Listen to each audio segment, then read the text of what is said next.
So hi friends, ఈ వీడియోలో మనం ఏపీడిఎస్సి గురించి మనకి ఒక న్యూస్ ఆర్టికల్ అయితే పబ్లిష్ అవ్వడం జరిగింది. దాని గురించి క్లియర్ అండ్ కట్గా ఈ వీడియోలో అయితే మనం తెలుసుకుందాం. ఇవేం డిఎస్సి పరీక్షలు బాబు ఏంటని చెప్పేసి మనకి మెయిన్ టైటిల్తో న్యూస్ ఆర్టికల్ అయితే ఉంది. రాష్ట్ర ప్రభుత్వానికి నిరుద్యోగుల జీవితాలతో ఆటలాడుకోవడం ఆనందంగా మారింది. వివిధ ప్రభుత్వ శాఖల్లో లక్షలాది ఉద్యోగాలు ఖాళీగా ఉన్నాయి. వాటిని భర్తీ చేయడంపై చిత్తశుద్ధి లేని ప్రభుత్వం ఎన్నికలు సమీపిస్తున్న తరుణంలో అతి తక్కువ పోస్టులతో వివిధ ఉద్యోగ నియామకాల ప్రకటనను విడుదల చేసింది. అందులో భాగంగా ప్రస్తుతం రాష్ట్రంలో జరుగుతున్న డిఎస్సి ఎస్జిటి ఆన్లైన్ పరీక్షలు ఉపాధ్యాయ అభ్యర్థులకు చుక్కలు చూపిస్తున్నాయని చెప్పేసి మనకు ఒక పాయింట్ అయితే క్లియర్గా పబ్లిష్ చేశారు. ఈ నెల మొదలైన పరీక్షలు రోజుకు 2 సెషన్ల చొప్పున 26 ప్రశ్నాపత్రాలతో ఎస్జిటి పరీక్షలు నిర్వహిస్తున్నారు. అయితే ఇప్పటి వరకు జరిగిన ఎస్జిటి పరీక్షల్లో ప్రశ్నాపత్రాలు రోజుకో రకంగా ఉన్నాయి.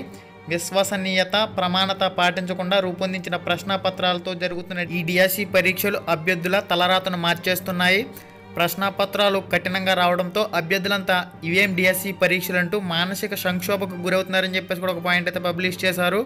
ముఖ్యంగా నెల్లూరు, చిత్తూరు, కడప తదితర జిల్లాల్లో 40 లోపే ఏటీటీ నియామకాలు చేపట్టడంతో కొన్ని కులాల వారికి, రిజర్వేషన్ కేటగిరీల వారికి ఒక్క పోస్టు కూడా లేకుండా పోయింది. ఓపెన్ కేటగిరీలో ఉన్న ప్రశ్నాపత్రం సులభంగా వచ్చిన అభ్యర్థులు ఆ 10 ఉద్యోగాలను చేజిక్కించుకునే పరిస్థితి ఏర్పడింది.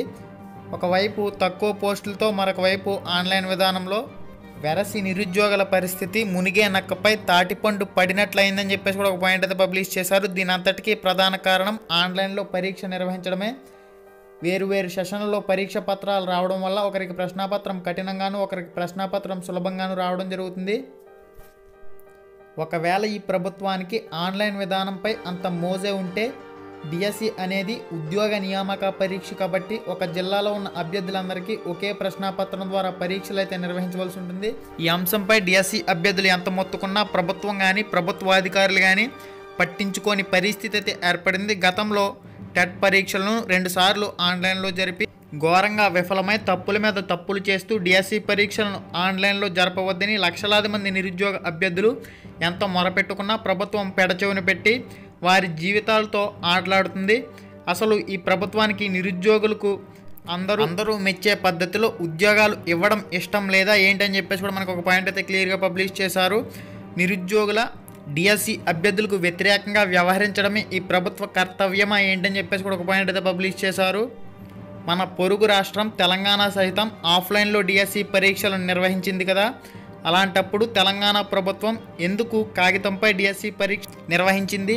ఎందుకు ఏపీ ప్రభుత్వం ఈ విధంగా డిఎస్సి అభ్యర్థుల పట్ల వ్యవహరిస్తుందనేది $1000 ప్రశ్నగా మిగిలిపోయిందని చెప్పేసి మనకు ఒక పాయింట్ అయితే క్లియర్గా పబ్లిష్ చేశారు.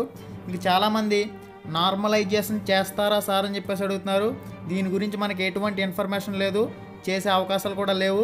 ఓకే ఫ్రెండ్స్, ఈ వీడియో పైన మీ అభిప్రాయాన్ని స్పష్టంగా ఈ వీడియో కింద కామెంట్ చేయండి. ఇప్పటి వరకు ఈ వీడియోలో మాట్లాడిన విషయాలు నిజాలు వాస్తవాలు అని మీరు అనుకున్నట్లయితే తప్పకుండా లైక్ చేయండి. మీ ఫ్రెండ్స్కి కూడా వీడియోని అయితే షేర్ చేయండి.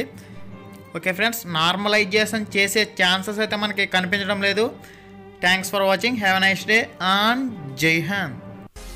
హాయ్ ఫ్రెండ్స్, మన ఛానల్లో పెట్టే వీడియోస్ని నోటిఫికేషన్ ద్వారా మీ మొబైల్కి పొందాలనుకుంటే రెడ్ కలర్ సబ్స్క్రైబ్ బటన్ మీద క్లిక్ చేసి మన ఛానల్ని సబ్స్క్రైబ్ చేయండి. అలానే పక్కనే ఒక బెల్ ఐకాన్ వస్తుంది, దాన్ని క్లిక్ చేయడం మాత్రం మర్చిపోవద్దు. నేను మీ Ganesh, welcome to Ram Ramesh productions.